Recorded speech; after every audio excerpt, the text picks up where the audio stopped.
I didn't get it at all. I never rebelled much. I never went really crazy. And it was because I respected my parents. I respected my mother and father, and I didn't want to do anything that would disappoint them. And in fact, when I would get in trouble, my dad's not a yeller, my mom's not a yeller, my dad, if he really, really wanted to hurt me, wouldn't whip me, he'd just look at me and go, I'm so disappointed. Oh, just shoot me, it's easier. And I can remember laying in my bed, home from a date, laying there looking up at my little tile ceiling and arguing with God and saying, this ain't fair. My friends are out. I got people from school that are out doing crazy stuff. This ain't right. I'm home at 11 o'clock. This isn't right. And all I ever got from God was, one of these days you'll understand. What? It doesn't make it any easier. I had a buddy in high school. His name's John Tomczak. John used to come into class on Mondays and go, dude, you missed the coolest party ever, man. It was so cool I passed out. Like, well, how do you know it was fun if you're unconscious?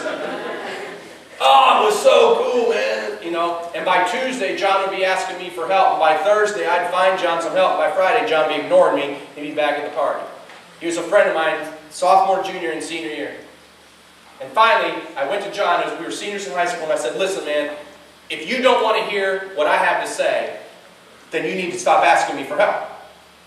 Okay, no, man, I don't want to hear it. And I'd say, John, what you got is you got a hole in your heart, and it's spelled G-O-D. And you're trying to fill it up with everything else, and you pour it in there, and because it's not a puzzle piece that matches, it keeps going right out the bottom, just like down the drain. He says, I don't care, man, I don't want to know that Jesus stuff.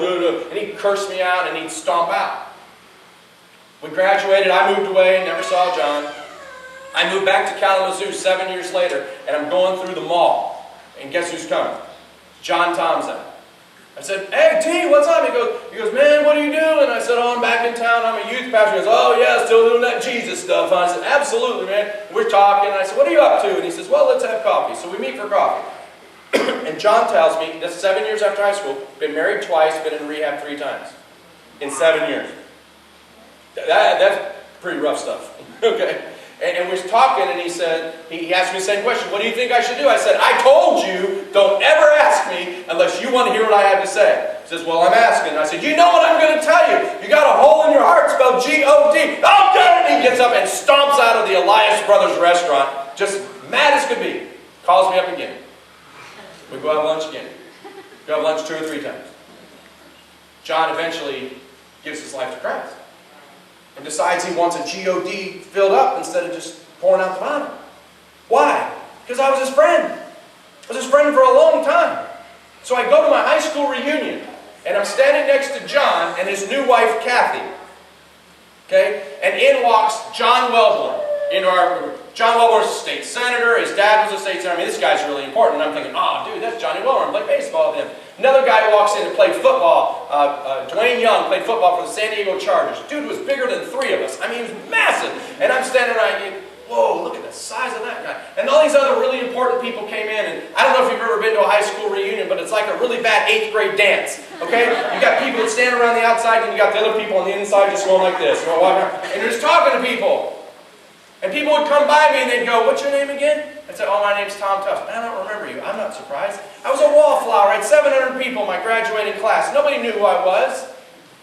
Oh, yeah. And then there'd be a few people come by and they'd say, oh, dude, I remember you. What are you doing now? And I said, oh, I'm working with kids and I'm traveling around speaking in schools, trying to get kids to make some smart choices. Oh, man, that's really cool. That is really cool. I wish I could do something like that. Dwayne Young comes up to me and says to me, I always knew you'd do something like that. I'm like, what? You're a pro football player. I'm a youth pastor. And he says, I wish I could try that. I'm thinking, you gotta be crazy. John Tomczak standing next to me, people walking up to him, what? Tomczak, what's up? You know, they start up, and they would start stories, all started the same. Do you remember the time? And Johnny would say, I'll hold up now, I'm a Christian now, I don't do that stuff. Oh yeah, whatever. But do you remember the time? And I watched for several hours as my friend got pounded into the ground with the truth. Because the stories were true. And in between groups, I'd bump him, and I'd say, dude, you're a new creature. You're a new person. That's old John. That John's dead. That John's gone. Yeah, man, I know. And I watched him. Just all sad. Because he didn't follow rules. Because he didn't have any rules in his house.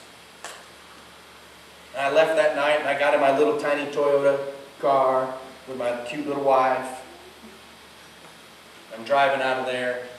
And that same boy showed up and said, do you understand now? You used to wish you could be like them. But tonight they wish they would have been like you. Because the difference between me and John is if you could unzip John and see inside his heart, his life just has so many scars. There's so many scars because he didn't understand the law of love soon enough. And that's what I'm asking you today. I'm not asking you to measure up to a list of rules of what Pastor Tom thinks you ought to do. I'm asking you to measure up to the law that Jesus came to instill in us to say, rules are minimum. I'm asking you to fall in love with me. I'm asking you to understand that I love you no matter what you've done. No matter what you've done. No matter how many sins you wrote in the sand, I have washed them away. So when Jesus came and he said, I didn't come to fulfill your law. I came to fulfill the law. That's the law of love. That's a challenge, people.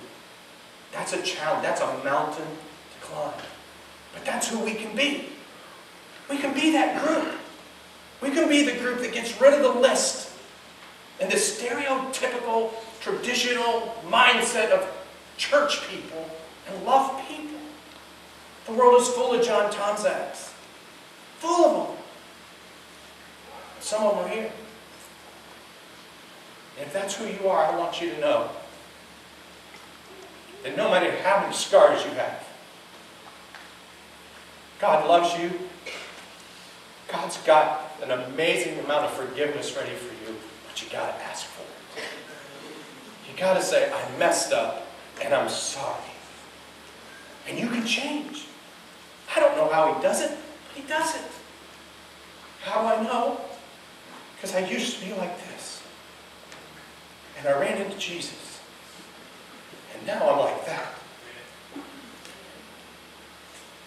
And every move I make in you. Every breath I take, I breathe in you, Jesus. Every step I take in you. Because you are my way, Jesus. Every breath I take, I breathe in you. Yeah, it's a fun little song. That's my testimony. It's my testimony. God, I got some friends here today that are really wondering, really questioning, really challenged. Challenged, first of all, maybe because there's a John in our life and we need to turn around and go back and reestablish friendship and a caring relationship with them. Maybe it's our own lives, God, that we're just wondering, trying so hard to measure up to all this 800 pages of our own rules. The one person that always seems disappointed is us. And we know that at some point we even disappoint you. We just don't want to be that way anymore. We want to fall in love with you. We want to passionately pursue you. We want to pursue people because of our love for you and our love for them. God, we ask today that you would give us the courage that we need to do the things that will bring honor to you. Not the things that we want to do. Not the things that we like to do. But God, that you would allow us to connect with each other. And that you would allow us to connect with the people who are around us so that they might find Jesus and see Jesus in us.